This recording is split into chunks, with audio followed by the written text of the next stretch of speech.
श्रीमद्भागवत महापुराण के अनुसार गंगा की उत्पत्ति भगवान विष्णु के वामन अवतार के दौरान हुई थी। जब महाराज बलि अपने 100 यज्ञ पूर्ण करने वाले थे, उस समय भगवान नारायण वामन अवतार धारण कर उनसे 3 पद भूमि मांग ली। महाराज बलि ने 3 पद भूमि दान करने का निश्चय कर लिया था।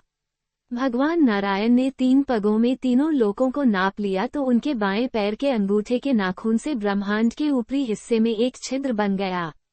उस छिद्र द्वारा भगवान विष्णु के पैरों की उंगली से शुरू होकर गंगा स्वर्ग में गिरी। देवी भागवत पुराण के अनुसार एक बार महाविष्णु वैकुंठ में अपनी पत्नियों लक्ष्मी, सरस्वती और गंगा के साथ सुखद वार्तालाप में व्यस्त थे। जब गंगा ने विष्णु पर प्रेम भरी दृष्टि डाली, सरस्वती अधिक समय तक उस स्थिति को सहन नहीं कर सकी। इसलिए वो अपने आसन से उठी और गंगा से झगड़ने लगी। लक्ष्मी ने सरस्वती को रोकने का प्रयास किया कि कहीं झगड़ा और अधिक उग्र न हो जाए। इस हस्तक्षेप से क्रोधित होकर सरस्वती ने श्राप दिया कि लक्ष्मी पृथ्वी पर जन्म लें। गंगा क्रोधित हो गई कि निर्दोष लक्ष्मी को इस प्रकार श्राप दिया गया और उन्होंने बदले में सरस्वती को श्राप दिया कि वे पृथ्वी पर नदी के रूप में जन्म लें। सरस्वती ने शाप को चुपचाप सहन नहीं किया, बल्कि शाप दिया कि गंगा भी धरती पर नदी के रूप में जन्म लें और पूरी दुनिया के पापों को अपने ऊपर ले लें। जब विष्णु की तीनों पत्नियां इस प्रकार संकट में पड़ गईं, तो उन्होंने उनसे कहा, सब कुछ वैसा ही हुआ जैसा होना चाहिए था। लक्ष्मी धरती पर जाएं और धर्मध्वज के घर में जन्म लें और उनकी पुत्री के रूप में बड़ी हों, लेकिन उनकी स्त्रियों के गर्भ से नहीं। वहां तुम तीनों लोकों को पवित्र करोगी, जिसके बाद तुम तुलसी नामक पौधे के रूप में जन्म लोगी और शंखचूड़ नामक असुर से तुम्हारा विवाह होगा, जो मेरे अंश के रूप में जन्म लेगा। और उसके बाद तुम पद्मावती नामक पवित्र नदी में बदल जाओगी और धरती पर नदी को छोड़कर तुम्हारा दिव्य रूप वैकुंठ लौट जाएगा। और गंगा से विष्णु ने इस प्रकार कहा, तुम लोगों के पापों को धोने के लिए एक पवित्र नदी के रूप में पृथ्वी पर जाओगी। भागीरथ नामक एक राजा तुम्हें पृथ्वी पर ले जाएगा और इसलिए तुम भगीरथी के रूप में भी जानी जाओगी। और तुम राजा शांतनु की पत्नी के रूप में पृथ्वी पर रहोगी। तुम्हारा दिव्य रूप शिव की पत्नी के रूप में कैलाश पर्वत पर लौट आएगा।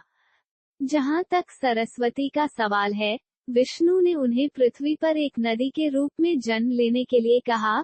उनका दिव्य रूप अंततः सत्यलोक लौट आया और फिर ब्रह्मा की पत्नी बन गई। इस प्रकार लक्ष्मी महाविष्णु की पत्नी बनी, गंगा शिव की और सरस्वती ब्रह्मा की। वाल्मीकि रामायण, ब्रह्मांड पुराण, देवी पुराण के अनुसार एक समय राजा सगर नाम का एक राजा था। उन्होंने एक बार अश्वमेध यज्ञ किया था और उनके पुत्र को घोड़े के साथ पृथ्वी की परिक्रमा करने के लिए भेजा। लेकिन जब वे समुद्र तट पर पहुंचे तो घोड़ा गायब हो गया। ये देवराज इंद्र था जो अश्वमेध यज्ञ का घोड़ा चुराया था और कपिल मुनि के पास रख दिया था। कपिल मुनि उस समय पाताल में तपस्या कर रहे थे। अश्वमेध यज्ञ की घोड़ा इस तरह गायब हो जाने पर जब बेटे ने इसके बारे में अपने पिता सगर से शिकायत की, तो उन्होंने अपने 60,000 पुत्रों को आदेश दिया कि दुनिया के हर हिस्से में घोड़े की तलाश करे और उसे वापस ले आए। पृथ्वी पर कहीं भी इसे न पाकर उन सबने एक गड्ढा खोदा और पाताल में प्रवेश किया, जहां उन्होंने ऋषि कपिल मुनि को ध्यान में लीन देखा और खोया हुआ घोड़ा ऋषि के पास एक खंभे से बंधा हुआ था। सगर के 60,000 पुत्रों को विश्वास हो गया कि ये कपिल मुनि है जिन्होंने घोड़े को चुराया और वे कपिल मुनि पर हमला करने वाले थे। जब कपिल मुनि ने अपनी आंखें खोली और वे सब कपिल मुनि की आंखों की आग में भस्म हो गए। बहुत समय बीत जाने के बाद भी जब राजा सगर के सभी पुत्रों वापस नहीं लौटे तो राजा सगर ने अपने पौत्र अंशुमान से उन्हें खोजने के लिए कहा और अंशुमान ने बहुत खोजबीन के बाद पाताल में प्रवेश किया और उन्होंने वहां कपिल मुनि को देखा। अंशुमान ने कपिल मुनि की प्रशंसा करते हुए उन्हें प्रसन्न किया और कपिल मुनि ने उन्हें यज्ञ का घोड़ा लौटा दिया। कपिल मुनि ने ये भी आशीर्वाद दिया कि अंशुमान का पौत्र स्वर्ग से गंगा को धरती पर लाकर सगर के पुत्रों का शुद्धिकरण करेगा। अंशुमान घोड़े के साथ महल में लौट आया और अश्वमेध का विधिपूर्वक समापन हुआ। अंशुमान से दिलीप और उनसे भागीरथ उत्पन्न हुए। राजा बनने पर भागीरथ ने शासन की बागडोर अपने मंत्रियों को सौंप दी और गंगा को धरती पर लाने के प्रयास शुरू कर दिए। उन्होंने हिमालय की ढलानों पर 1000 वर्षों तक तपस्या की। जब गंगा ने उनसे कहा कि वे पहले शिव को प्रसन्न करें क्योंकि वे ही पृथ्वी पर गंगा के पतन का सामना कर सकते हैं, तदनुसार उन्होंने अपनी तपस्या से शिव को प्रसन्न किया और शिव ने गंगा को अपने सिर पर धारण करने के लिए सहमति व्यक्त की। एक भयानक ध्वनि के साथ गंगा शिव के सिर पर उतरी। अभिमानी गंगा शिव को भी पाताल ले जाना चाहती थी।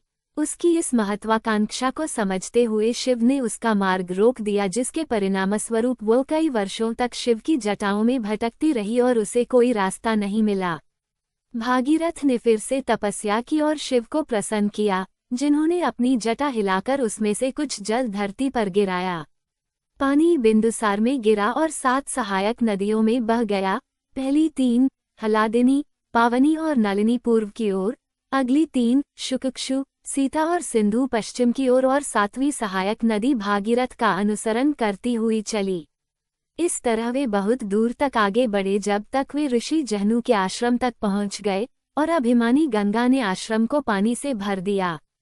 ऋषि इस पर क्रोधित हो गए और उन्होंने गंगा का सारा पानी पी लिया। लेकिन भागीरथ ने ऋषि को प्रसन्न किया और फिर उन्होंने अपने कानों से गंगा को बाहर निकाल दिया। तब से गंगा को जाह्नवी भी कहा जाने लगा।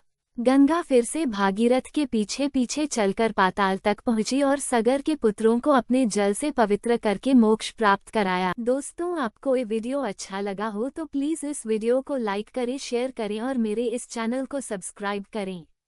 मिलते हैं आप सभी को एक नई वीडियो और नई विषय के साथ। आप सभी खुश रहे, स्वस्थ रहे।